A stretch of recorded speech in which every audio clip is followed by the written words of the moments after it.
আমাদের চৈতন্য চরিতামৃতে ভারী সুন্দর কথা বলছেন কৃষ্ণদাস কবিরাজ।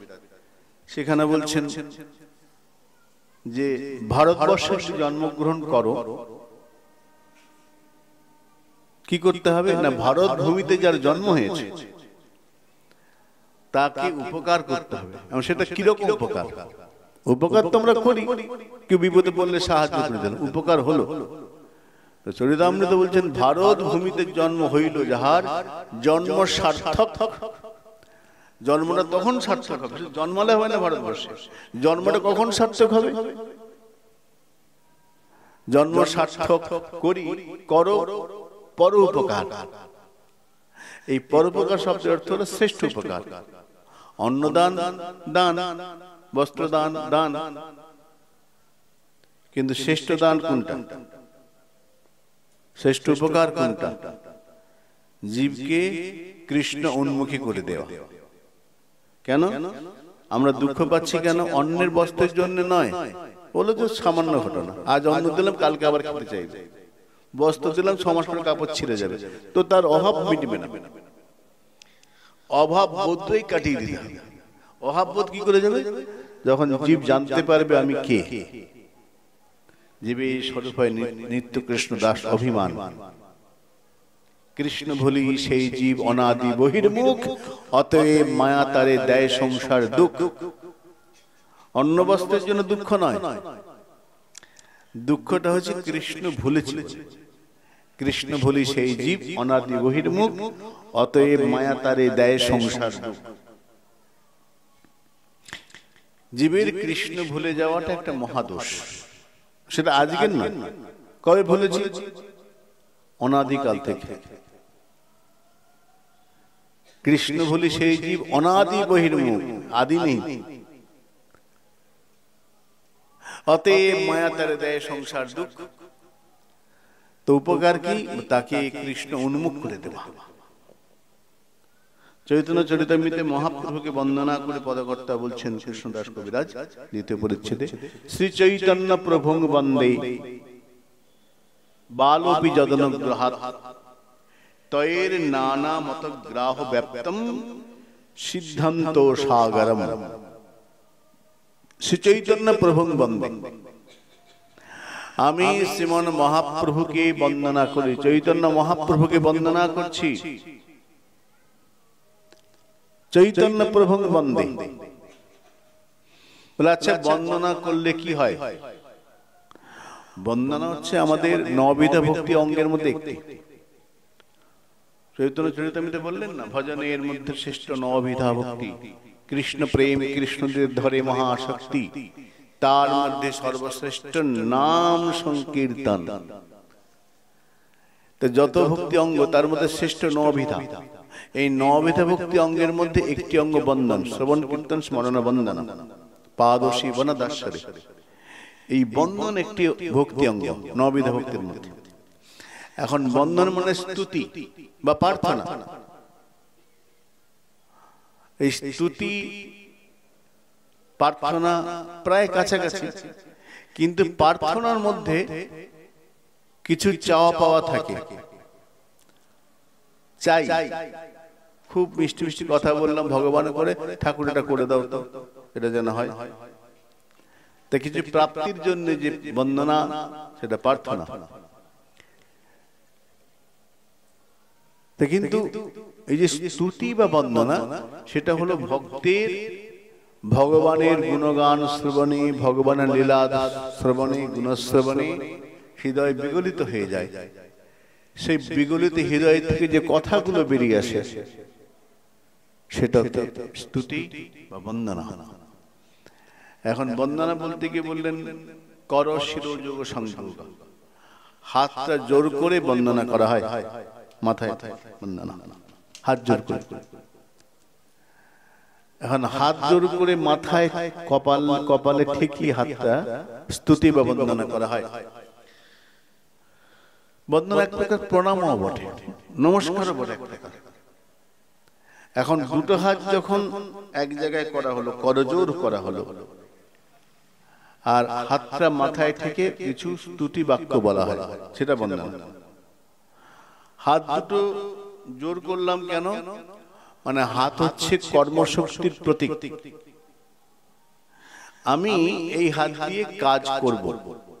কি করব? ভাগবতে বলছেন, করো হরের মন্দিরে মার্জনা দিশু। হাত দুটো পেয়েছে, হরি মন্দির মার্জনা করো।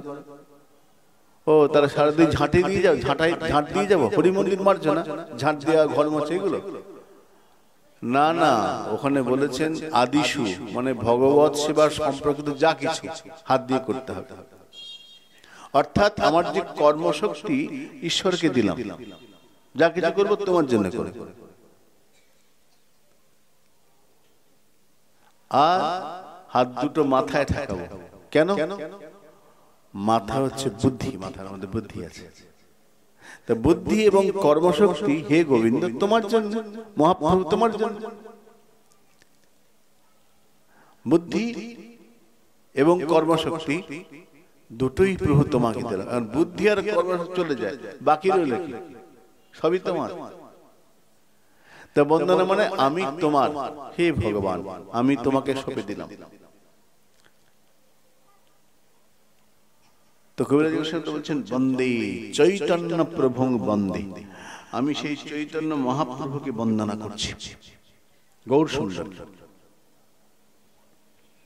চৈতন্য মানে, চৈতন্য চন্দ্রামৃত গ্রন্থে সরস্বতীবাদ বলছেন চৈতন্যম কৃষ্ণ চৈতন্যম। চৈতন্য শব্দের অর্থ হলো শ্রীকৃষ্ণ চৈতন্য মহাপ্রভু। গৌর সুন্দর, যার নাম শচীনন্দন, যার গায়ের রং গৌর বর্ণ বলে, যার নাম গৌরাঙ্গ বা গৌর হরি, গৌর সুন্দর, যিনি শচীনন্দন, যিনি বিষ্ণু প্রিয় প্রাণনাথ, তিনি সন্ন্যাসের পরে তার নাম হলো কৃষ্ণ চৈতন্য মহাপ্রভু। সন্ন্যাসী না, কিন্তু এটা নিত্য নাম। কেশব ভারতী দিয়েছেন বলেন আজ হলো তা, কিন্তু এটা নিত্য নাম মহাপ্রভু, শাশ্বত নাম।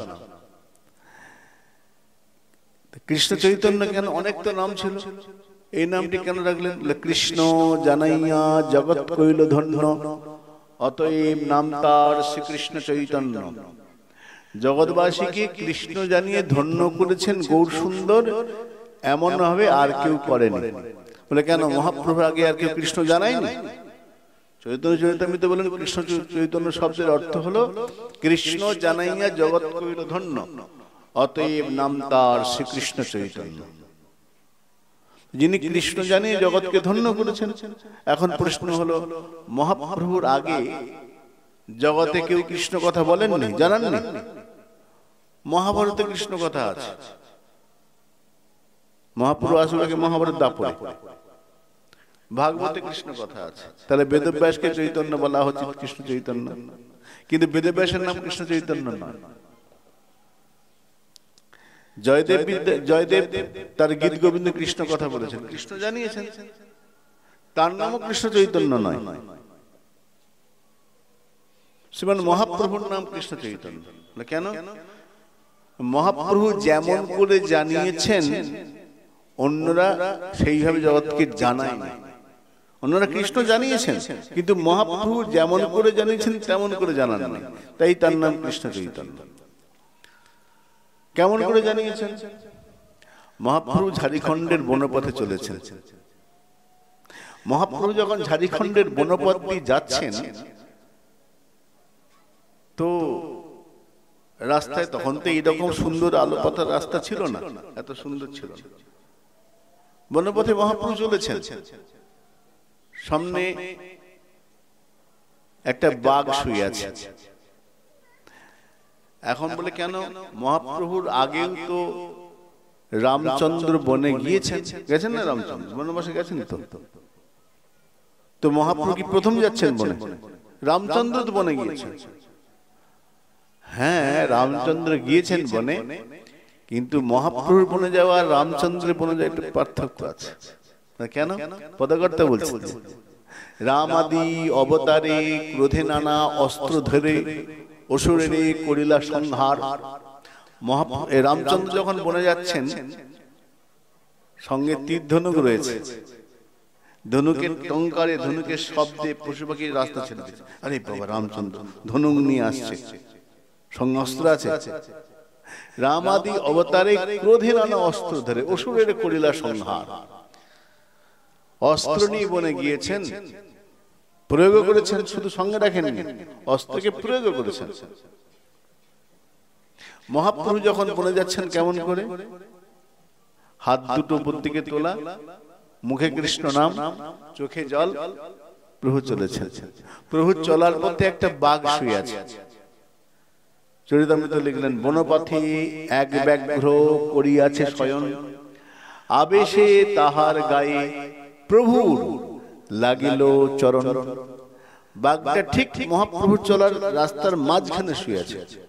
প্রভু যাচ্ছেন আপন মনে, প্রভু তো ঊর্ধ্বদৃষ্টি, উপর দিকে তাকিয়ে আছে, নিচে কে দেখেন, ঊর্ধ্বদৃষ্টি, মুখে নাম, চোখে জল, হাত দুটো উপরে তোলা।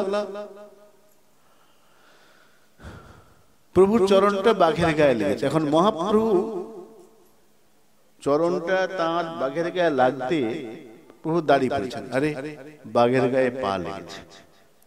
এখন দেখুন শিষ্টাচার বলে কারো গায়ে পা লাগলে তো তাকে তো বয়সে বড় হলে প্রণাম করতে হয়, আর বয়সে ছোট হলে আদর স্নেহ, যদি ছোট ছেলে হয় আমরা আদর শোনাবো না, কিছু মনে করিস না, আদর করলাম, মাথায় হাত দিলাম, একটু স্নেহ করলাম, স্নেহ চুম্বন আলিঙ্গন বাচ্চাকে করি, একে তার প্রতি আদর। তো বয়সে যদি বড় হয় তাকে প্রণাম, বয়সে ছোট হলে স্নেহ আদর স্নেহালিঙ্গন, এটা আমাদের শিষ্টাচার বলে। এখন মহাপ্রভু দেখলেন বাঘের গায়ে আমার চরণটি লেগেছে। মহাপ্রভু বিচার করছেন। মহাপ্রভু বিচার করছেন কেন? বিচার তো করতে হবে, কেন শাস্ত্র বলেন বিচার করিয়া মানে ভক্তিরস আস্বাদন। যদি ভক্তিরসকে আস্বাদন করতে বিচার তো করতে হবে, নির্বিচারে করে হবে না। নির্বিচার হব কখনো কখনো হতে হবে। গুরুদেব যদি কোনো আদেশ করেন, আজ্ঞা গুরুনাং অবিচারণীহা, সেখানে বিচার চলে, গুরুদেব যা বলবেন শুনছেন, কেন আজ্ঞা গুরু না? তো মহাপ্রভু এখানে বিচার করছেন।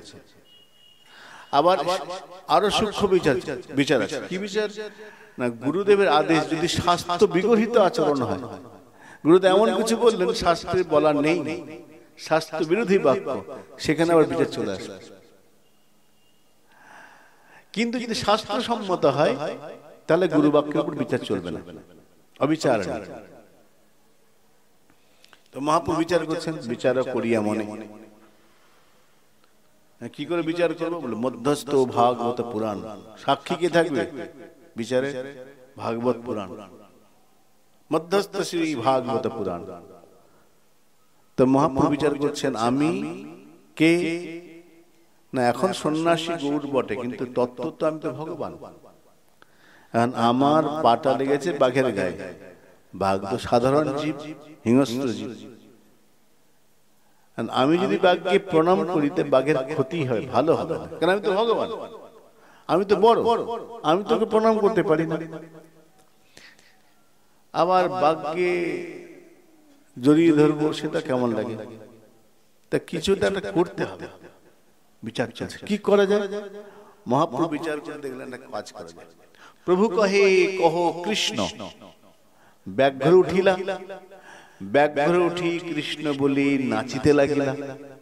বনের হিংস্র বাঘকে কৃষ্ণ বলে নাচানো, এটা অন্য কোন অবতারে হয় না, এই অবতার এমন করে জানিয়েছেন, তাই তিনি কৃষ্ণ চৈতন্য। শুধু মানুষ নয়, হিংস্র বাঘ তাকে কৃষ্ণ বলে নাচিয়েছেন। শুধু তাই নয়, বাঘের সঙ্গে হরিণের সম্পর্কটা কিরকম? খুব প্রেমের সম্পর্ক বুঝি? একদম না। হিংস্র বাঘ আর হরিণ খাদ্য খাদক সম্পর্ক। যখন বাঘ এবং হরিণ দুজনে মহাপ্রভুকে দেখলো, বাঘ তো কৃষ্ণ বলে নাচতে আরম্ভ করেছে, হরিণ যখন মহাপ্রভুকে দেখলো, হরিণও নাচছে কৃষ্ণ বলে, হরিণও বাঘকে আলিঙ্গন করছে। ব্যাঘ্র মৃগী মিলি করে অনন্যে আলিঙ্গন, হরিণটা বাঘকে আলিঙ্গন দিচ্ছে, বোঝো ঠেলা। কিরকম অবস্থা? খাদ্য খাদক সম্পর্ক। কিন্তু না, বাঘটা আচ্ছা হরিণ নয় আলিঙ্গন করলো বাঘটা, বাঘ তো জানে আমি বাঘ, এবার হরিণ আমার খাদ্য। বাঘ তো কামড়াচ্ছে না হরিণটাকে, কেন কামড়াবে? মনে করো দুজন ভক্তের সাধুর দেখা হয়েছে, কৃষ্ণ ভক্ত, কি হবে?